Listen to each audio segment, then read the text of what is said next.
The Sony and Fujifilm camps have had it too good for too long, but the tide is finally turning. Welcome back to TechVibe, where we decode the future of imaging. If you've been holding off on an upgrade because you felt the original R7 just wasn't professional enough, then today is exactly what you've been waiting for. We are diving deep into the definitive leaks and validated specs of the upcoming Canon EOS R7 Mark II, a camera that is already being nicknamed the Mini R1. Forget what you know about APS-C limitations.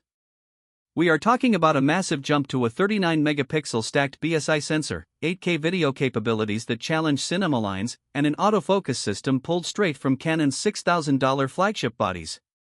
But there is one specific hardware change Canon is making to the body design that has the community completely divided, and I'll reveal why that might be the deal breaker for longtime DSLR users later on.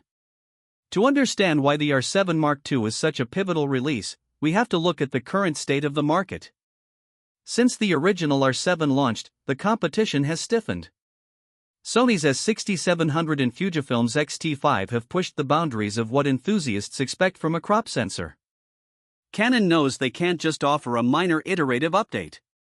The 2026 roadmap suggests that the R7 Mark II is designed to be the ultimate hybrid tool for wildlife and sports photographers who need that 1.6 times crop reach without sacrificing the speed of a full-frame professional body.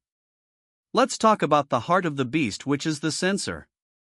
Reliable sources are pointing toward a brand new 39-megapixel back-illuminated sensor. Some leaks even suggest a stacked architecture. If this proves true, it changes everything. A stacked sensor means lightning-fast readout speeds, which effectively kills rolling shutter. For bird photographers or those shooting fast-moving motorsports, this means you can finally use the electronic shutter at its full 40 frames per second burst rate without seeing your subjects look like they are melting or warping across the frame. Imagine having 39 megapixels of resolution paired with that crop factor. If you're mounting an RF 100 to 500 mm lens, you are effectively getting an 800 mm reach with enough resolution to crop and even further in post-production. Power requires processing. The R7 Mark II is expected to ship with a new iteration of the DIGIC X processor, potentially a DIGIC Accelerator chip similar to what we see in the R1 and R5 Mark II. This isn't just about speed, it's about the neural network autofocus. We are looking at subject tracking that doesn't just recognize eyes and faces, but actually predicts movement based on the type of sport or animal you are shooting. Moving into the video capabilities, this is where the creators are going to see the biggest shift. The original R7 was a capable video tool, but it lacked the professional codecs and thermal management needed for serious production. The Mark II is rumored to bridge that gap with 8K UHD recording. While some might argue 8K is overkill for a crop sensor, the real benefit is the oversampled 4K. By capturing in 8K and downsampling to 4K, you get a level of sharpness and noise control that was previously impossible in the APS-C world. Canon is also reportedly including full C-Log3 and potentially even C-Log2 support, giving you 15+ stops of dynamic range to play with in the edit. To handle these massive data rates, the dual SD card setup is likely being replaced by a hybrid setup featuring one CFexpress Type B slot and one UHS-II SD slot. This is a massive win for reliability, though it does mean you'll need to invest in faster media. Regarding hardware, the body ergonomics are getting a professional facelift. Leaks suggest a slightly larger chassis to accommodate better heat dissipation. We've seen reports of a specialized heatsink design that allows for unlimited 4K 60p recording without the dreaded overheating warning. But here is that controversial change I mentioned earlier. On the original R7, Canon tried a unique combined dial around the joystick. For the Mark II, Canon is reportedly reverting to the traditional layout found on the R5 and R6 series. While most will celebrate this return to a proven design, some early adopters who grew to love the R7's unique layout might find the muscle memory shift frustrating during high-pressure shoots. The electronic view fin. DIR is also getting an upgrade. We are looking at a 5.76 million OLED viewfinder with a 120Hz refresh rate. If you've ever tried to track a fast-moving subject through a lower resolution finder, you know how crucial this is. It makes the digital experience feel truly optical, reducing eye strain during long sessions in the field. Looking at the timeline, the launch window is narrowing down to the first half of 2026, with a high probability of a May announcement.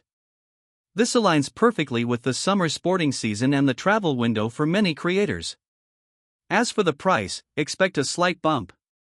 The added cost of a stacked sensor and CFexpress integration means we could see a launch price in the range of $1,800 to $2,000 for the body only. Is it worth the premium over the original R7? If you are a casual hobbyist, maybe not. But if you are a content creator looking to produce laptop killer levels of quality, or a professional who needs a high-speed secondary body, the R7 Mark II is shaping up to be the most important APS-C camera of the decade. The real factor will be the lenses. Along with the body, rumors are swirling about a new RFS 15 to 70mm f/4 ISSTM lens. This would be Canon's first constant aperture zoom for the crop system. It's clear that Canon is no longer treating APS-C as a budget entry point, but as a specialized tool for high-end creators. We are entering a new era where the crop factor is a feature, not a compromise. The R7 Mark II represents Canon's commitment to the speed and reach that full-frame simply can't match at this size and price point. The autofocus improvements also deserve more attention. Using the new accelerator chip, the camera can distinguish between different types of vehicles, including motorcycles and open-wheel racing cars. For wildlife, the animal detection has been expanded to include horses and diverse wildlife species. This is powered by deep learning algorithms refined using the massive database of professional images Canon has collected.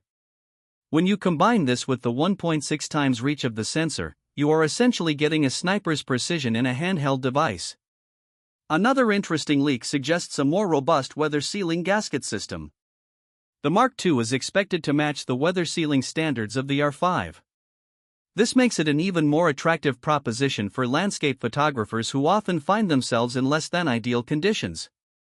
The build quality overall feels more rugged, featuring a magnesium alloy frame that can withstand the rigors of professional use. When you consider the connectivity options, we expect to see a full-sized HDMI port this time around. This has been a major pain point for videographers who use external monitors or recorders. A full-sized port would signify that Canon is finally taking the R7 line's video aspirations seriously. Additionally, we are looking at updated USB-C ports that support faster data transfer and power delivery, allowing you to charge the camera while it is in operation, a must-have for long-form streaming or time-lapse photography. As we wait for the official confirmation, it is clear that the R7 Mark II is not just a camera, it is a statement. It is a statement that the crop sensor format has a long, powerful future in the professional world. It offers a unique combination of pixel density, speed, and reach that full-frame sensors struggle to replicate without becoming incredibly large and expensive. I want to hear from you. Does the shift to a CFexpress slot make this an instant buy for you, or are you frustrated by the disappearing SD-only workflow? And more importantly, does the 39-megapixel resolution feel like the sweet spot, or is it too much for a crop sensor to handle? The discussion in the community is what keeps us going, so share your thoughts. This has been a massive deep dive into the future of the Canon ecosystem. If you found this breakdown helpful, stick around for more deep tech analysis and the latest hardware leaks before they hit the mainstream. We've got a lot more coming on the 2026 roadmap, including some news about the R6 Mark III that you won't want to miss. Thanks for listening and keeping up with the latest in tech. Stay tuned, keep shooting, and I will see you in the next one.